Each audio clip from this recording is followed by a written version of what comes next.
Hi everyone, welcome in my YouTube channel Eco Accounts Tutorial by Jinal and don't forget subscribe and like। अपनी कौन सी book चल रही है? 11th class की book चल रही है भारतीय अर्थव्यवस्था का विकास इकोनॉमिक्स के अंतर्गत। उसके अंतर्गत सबसे पहला चैप्टर चल रहा है स्वतंत्रता की पूर्व संध्या पर भारतीय अर्थव्यवस्था। मैंने बच्चों को बोला था, तुम लोगों को बोला था कि कौन सा चैप्टर करवाना है, पहले एक बुक कंप्लीट करवानी है या दोनों साथ में लेके चलनी है। तो तुम लोगों ने बोला इस बार कमेंट डाला है कि एक बुक पहले कंप्लीट करवाओ। तो अब ये एक बुक भी पहले कंप्लीट करवाऊंगी तो कैसे होगी? पहले ये चैप्टर खत्म होगा, उसके बाद एक बुक कंप्लीट करवा दूंगी। ये वाली करो या वो वाली करो, तुम लोग बता देना स्टैटिक्स की करवानी है कि ये करवानी है, ठीक है। अपन ने क्या पढ़ा था कल? इसके पहले वाले पार्ट में जो पढ़ा था वो भारतीय अर्थव्यवस्था मतलब स्वतंत्रता से पहले किस हालत में थी, स्वतंत्र नहीं हुआ था उस टाइम क्या था, ब्रिटेन के आने के बाद क्या फर्क पड़ा, ये सारी चीजें अपन कल पढ़ चुके थे। इसके पहले वाला जो पार्ट था उसके अंदर पढ़ा था। उसके बाद अपने अभी एओसो का पेपर हुआ 3 मार्च को, उसका जो भी सॉल्यूशन है वो भी मैंने डाल दिया है, अपने टेलीग्राम ग्रुप है उसके अंदर डाल दिया, तो एक बार चेक कर लेना, ठीक है। तब ब्रिटिश शासन के तहत कानूनी आर्थिक विकास, एक बार स्क्रीनशॉट ले लो।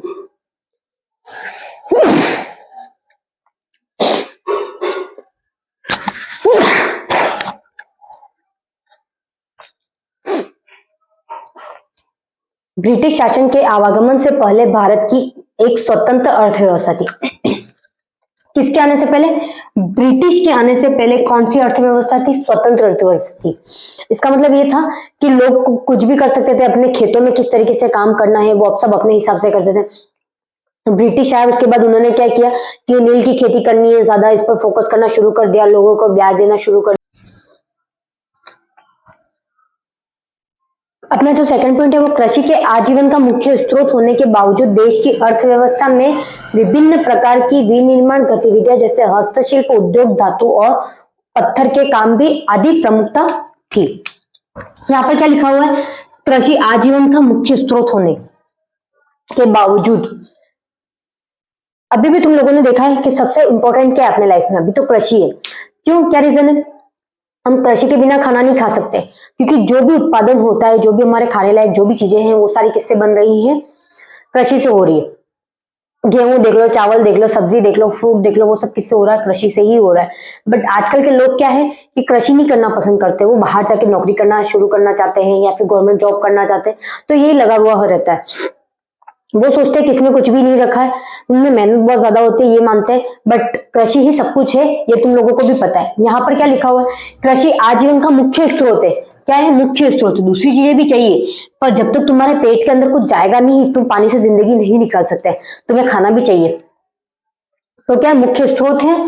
देश की अर्थव्यवस्था में विभिन्न प्रकार की विनिर्माण, मतलब इसके अलावा भी कुछ है जो गतिविधियां जैसे हस्तशिल्प, जो हाथ के उद्योग है, हाथ से जो बनाई जाती है, चूड़ियां बनाई जाती है, बहुत सारी चीजें हैं जो हाथ से बनाई जाती है, धातु पत्थर के काम आदि की प्रमुखता थी। जो धातु है पत्थर से, पत्थर का तुम लोगों को पता ही है, जैसे अभी राम मंदिर बना तो राम मंदिर में कौन किसका यूज किया गया? पत्थर का यूज किया गया, पत्थर को बनाकर पत्थरों से राम मंदिर बनाया गया। बट तुम लोगों को ये पता है कि अभी जो लोग अधिकतर घर बनाते हैं वो किससे बनाते हैं? सीमेंट, चूना, इन सब से बनाते हैं। तो उनकी क्या है? उम्र कम होती है, मतलब जीवन काल जो होता है उनका कम होता है। तुम लोगों ने पहले देखा होगा कि जो पहले के महल है वो अभी तक वैसे के वैसे हैं, कोई कोई कोई की क्या बहुत ज्यादा ऐसे ही है। क्यों ऐसे? क्या रीजन है उनका? कि वो पत्थरों से बनाए गए, उसमें कौन सी पद्धति यूज की गई है? वो सब पुराने जमाने वाली, पुराने जमाने के जो लोग होते थे वो खाना वो सब ऐसा खाते थे कि अपन जितनी मेहनत अभी नहीं कर सकते उससे कहीं डबल वो कर लेते। तो उन्होंने, तुम लोगों ने देखा होगा कि वो कितने बड़े बड़े काम कर लेते किस तरीके से।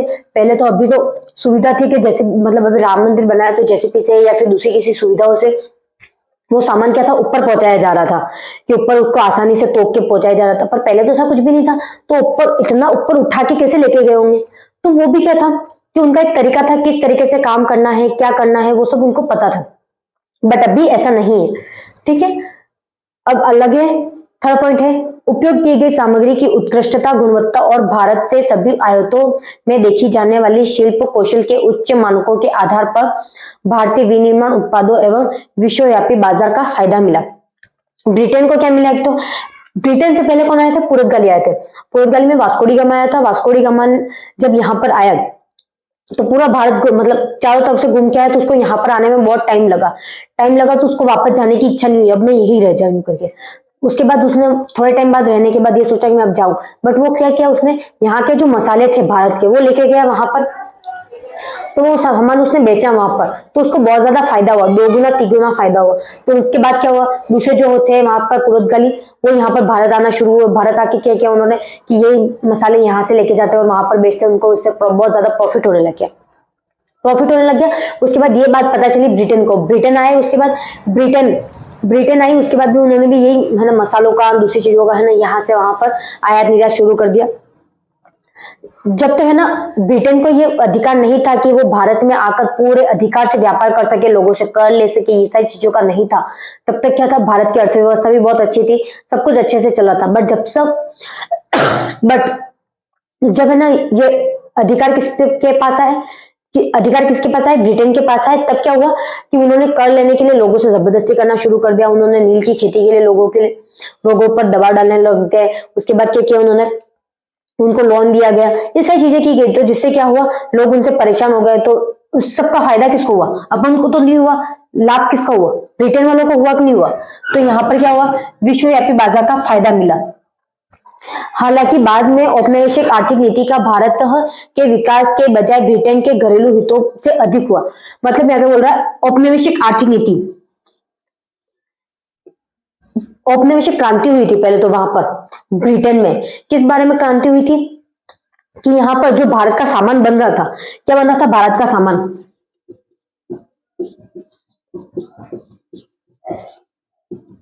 जो भी बन रहा हो, या तो वो कृषि से रिलेटेड लिख दो, मसाले, या कपड़े ले लो, कपड़े के लिए ऊन, तो ये सारी कहाँ चीजें उपलब्ध थी, भारत में उपलब्ध थी। और ये सारी चीजें कहाँ से, ये मसाले जो थे वो कहाँ कैसे कूटे जाते थे, हाथ से कूटे जाते थे भारत में तो। और ऊन से कपड़ा भी किससे बनाया जाता था, हाथ से बनाया जाता था। तब इनकी क्वालिटी बहुत अच्छी होती थी, इनको मतलब खाने में भी वो स्वाद आता था। बट जैसे जैसे भारत से ब्रिटेन जाने लगा कच्चे माल के तौर पर, तो वहां पर क्या हुआ, इन मसालों को फैक्ट्रियों में पिसा जाने लगा और इस ऊन से क्या बनाए जाने लगे, कपड़े बनाए जाने लगे।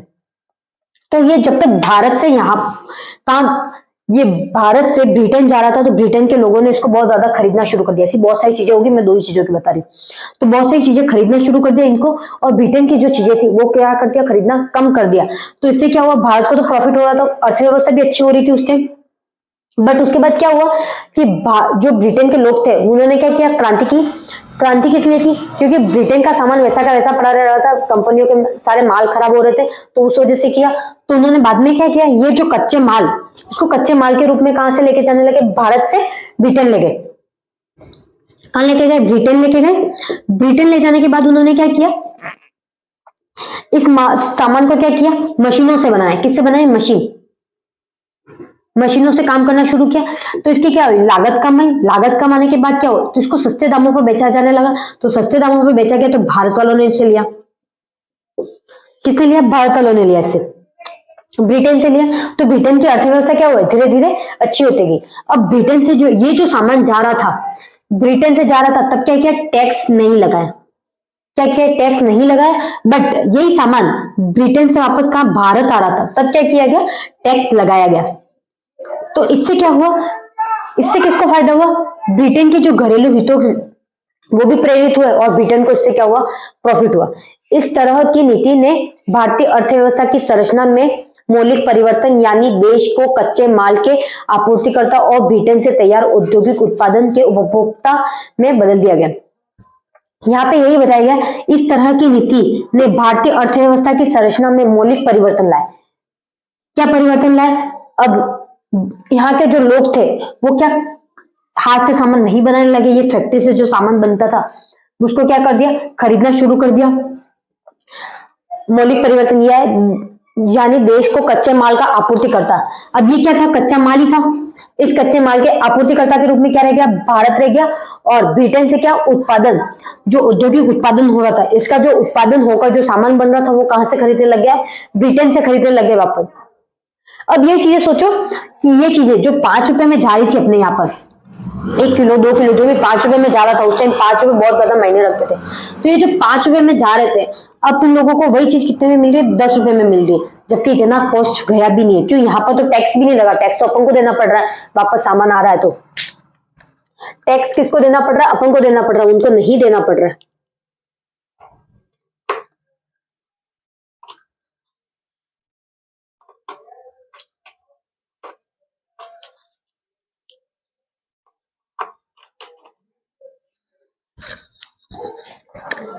कौन देगा टैक्स? अपन देंगे। ब्रिटेन नहीं दे रहा टैक्स।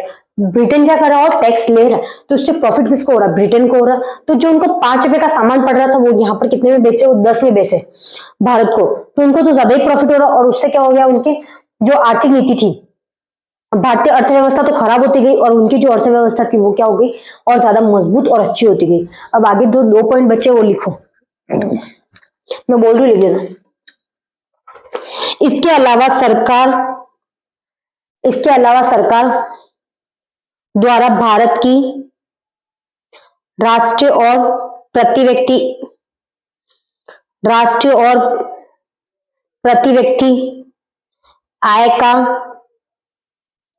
का अनुमान लगाने का कोई गंभीर प्रयास नहीं किया गया था। अनुमान लगाने का कोई गंभीर प्रयास नहीं किया गया था। इसमें ये बोल रहा है कि ब्रिटेन जो है, ब्रिटेन की और अपने भारत की आय किसकी? भारत की आय और ब्रिटेन की आय को कंपेयर नहीं किया गया। और उसके बाद कोई व्यक्ति भी था, तो यहां पर व्यक्ति और यहां के व्यक्ति दोनों को क्या किया? कंपेयर नहीं किया गया। कोई कंपेयर करने वाला था ही नहीं उस टाइम, और था तब भी क्या किया उन्होंने? यहाँ के लोगों जो थे, ब्रिटेन वालों ने, वो सही तरीके से जांच करके सारे डॉक्यूमेंट सही तरीके से पेश नहीं किए। और यहाँ के लोगों ने भी क्या किया? भारत वालों ने भी चेक नहीं किया। तो उससे क्या हुआ? यहाँ के लॉस में जाता रहा और ये क्या हो गया? प्रॉफिट में जाता हुआ। तो लाभ किसको मिला? ब्रिटेन को मिला। अगला लिखो 7 पॉइंट। दादाभाई नौरोजी, विलियम डिब्बी, फिल्डे, शिराज, वी के आर वी राव और आर.सी. देसाई द्वारा ऐसी आय को मापने के लिए कुछ व्यक्तिगत प्रयास किए गए। यहाँ पर क्या किया? जो दादाभाई नौरोजी ने उसने क्या किया कि इस आय को मापने के लिए क्या किए? प्रयास किए, जो है वो अपन आगे पढ़ेंगे कल। And don't forget subscribe and like. अभी भी कुछ ऐसी चीजें हो जो तुम लोगों को समझ में नहीं आई हो तो मेरे को बता देना। और मैंने एक बार वापस रिपीट कर रही हूँ, जो अपने एएसओ का पेपर था वो मैंने कहाँ डाला? टेलीग्राम ग्रुप में डाला, तो एक बार चेक कर लेना, उसके आंसर की पूरी डाल दी। ठीक है, okay bye, and don't forget subscribe and like.